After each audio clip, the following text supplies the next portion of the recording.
Сіздер қадірменді тыңдармандарым.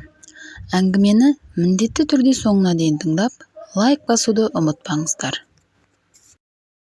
Сүйген қызымды жын қақты. Өзімді қатты опындырып, кінәлі ететін 9 жыл бұрынғы оқиғаммен бөліссем деймін. Қазақтар ойыннан өрт шығады деп бекер айтпайды екен.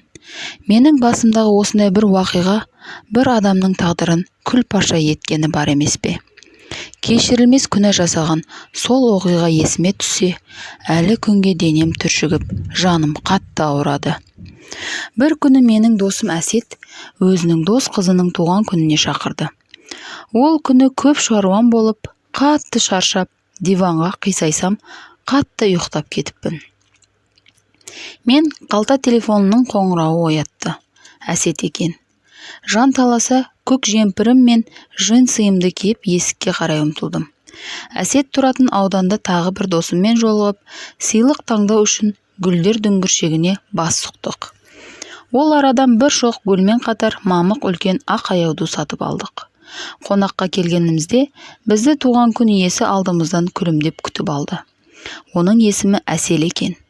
Биік өкшесі онсыз да соңғақ қызды сырбаз ете түскен, ал үстіндегі көкшіл желбірі бар раушан гүл түскес көйлегі өзіне құйып қойғандай жарасып тұр. Ал иығынан төгілген ұзын шашы түстес, бота көздері мөлдіреп тұр. Үстел үстінде оның кірпік қақпай, маған қадалған жанары әбден дегбірімді шығарып, көңілімді елтті. Ұялғаннан қызға қарауға батылым жетпесе де, бүкіл назарыммен жан дүнием тек ол деп айғайлап тұрды. Күліп жатып, әңгіме айтылып жатыр. Бірақ оның ешбірін түсініп жатқаным жоқ. Өйткені бар ойым туған күн иесі сұлу аруда.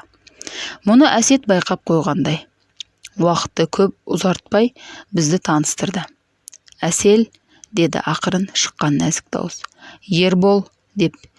Мен де аузымды жыбырлаттым. Сол арада онымен жақын танысып білісе бастадым.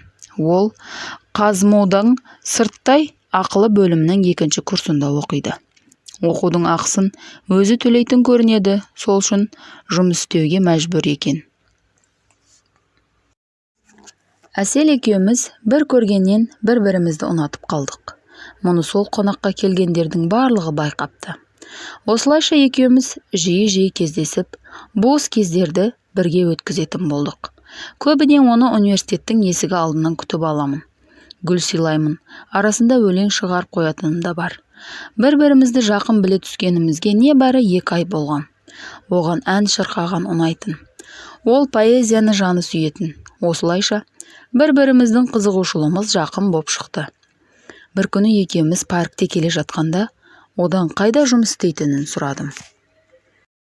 Егер оны айтсам, сен бәрібір мені түсінбес едің, деді Әсел. Мен оған ешбір жұмыстың ұяттығы жоқтығын, ақыңды адал маңдай термен тапса болғаны деп жатырмын. Ақыры ол өзінің құпия жұмысы не екенін айтуға бел шешті. Мен мәйітханада еден жуушы болып жұмыс істеймін. Осыны айтуға ұялып жүрсің бе? Деп мен күліп жібердім. Тек көп адамдар мен еден емес, өліктерді жуатын секілді қабылдайды. Сондықтан бұған түсіністікпен қарағанына рахмет, деді. Әсел түсін суытып. Сол күні оны үйіне дейін шығарып салып, құшақтап, бетінен сүйіп қоштастым. Үйге таксимен жеттім. 1 сәуір қарсаңында досым Әсет біздің үйге бас сұқты.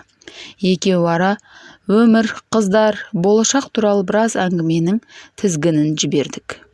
Қолында сырасы бар Әсет бір уақытта басына бір керемет идея келгенін айтып, аяқ астынан айыр асыр болды да қалды. Ол қандай, немене? Деп жатырмын мен де, оның желігіне елтіп. 1 сәуірде Әселді қатырайық, дейді. Ол қос алақанын уқалап. Қалай? Ол мәйітханада жұмыс істейді емес пе? Иә. Менің бір танысым театрда жұмыс істейді. Ол адам қолы барын айтқан. Тура адамдікі секілді, манекен қол. Талай елді шошыттық деген. Соны Әселдің жастығының астына қойып қояйық. Есің дұрыс па? Қызды олай шошытуға бола ма екен? Болмайды мұның. Дегенмен Әсет, ол қандай жерде жұмыс істейтінін білесің ғой. өлікпен жұмыс істеп жүрген адам қандай да бір манекеннен қорқады ма екен деп бастырмалатып қоймай қойды. Ақыры оның ақылға сыйымсыз бұл ойынына қатысуға келісім бердім. Келесі күні жасанды қолда алып, Әсел жалдап тұратын үй есігінің қоңырауын бастым. Қасындағы қыздар жоқ, жалғыз екен. Ол шай демдеуге ас үйге кеткенде, мен жоспарлап келген ойымды жүзеге асырдым. Біраз отырған соң үйіме оралдым. Келесі күні таң атысымен оған қоңырау шалдым. Бірақ ол телефон тұтқасын көтере алмай қойды. Әлі ұйықтап жатқан шығар деп ойладым. 4 сағат өткен соң қайтадан телефон соқтым. Қайта-қайта оның нөмірін терсем де, ар жақтан бір жауап болмады. Ақыры шыдамай оның үйіне қарай тарттым. Есік қоңырауына да ешкім жауап қатпады. Сөйтіп, кері оралуыма тура келді. Ертеңінде оның жұмыс орнында жоқ екенін білдім. Шындап қобалжиын дедім. Мұның барлығын Әсетке айтуды жөн көрдім. Ол бірден жетіп келді де үйіне тағы барайық деді. Бірақ бұл жолы да есік қоңырауына ешкім жауап қата қоймады. Сол кезде көрші әйел есігінен басын қылтитты. Біз одан Әселді көрген-көрмегенін сұрадық. Көршісі 2 күн оны көрмегенін, бірақ кеше осы қабырға жақтан жаман дауыс шыққанын айтты. Мұны естігенде шошып кеттік. Әсет шалт қимылға кірісіп, есікті бар денесімен соққылай бастады.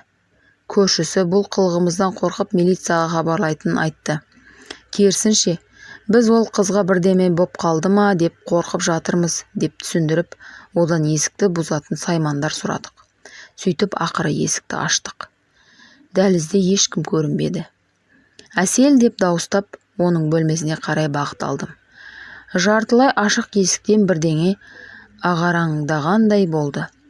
Тез адымдай ол есікті ары қарай серпіп жібердім. Бізбен ілесе кірген көрші әйелдің жан даусы шықты. Ал біз алдымыздағы көріністен қаққан қазықтай қадалдықта қалдық. Шашы жайылып, беті тырналып, көздері алақан, іші көйлектегі Әсел бізді көргенде төсегінің астына қарай зып берді. Міне, содан бері 9 жыл өтті. Әсел әлі жындыханада емделіп жатыр. Ара-тұра оған барып тұрамын. Бірақ ол басқа өз әлемінде шарлап жүреді. Тіпті мені танымайтын да секілді. Аузынан бір сөз ала алмай қойдым. Ал Әсетпен сол күні жолымыз айырылысқан. Әселдің мұндай күйге түсу себебін Әсет екеуміз ғана білеміз. Ол осыған дейін іште құлыптаулы құпия жатқан. Бірақ осы нәрсе маған маза бермей, өмірімнің мәнін жойып, алға қадам жасауға мүмкіндік бермейді. Қазір жұмыссызбын. Әлгі жағдайдан соң томаға тұйықталып кеттім. Барлығы жан-жағымнан ұрса береді. Уақыт өтіп жатқанын, жас кезде неге жанталасып жұмыс істеп, отбасын құрмайсың дейді. Ал егер олар менің бұл қылмысымды білсе ғой, не дер еді? Не істерімді білмей жүрмін. Осымен әңгімеміз аяқталды. Әңгімені соңына дейін тыңдағаныңыз үшін алғысым шексіз. Келесі кездескенше сау болыңыз.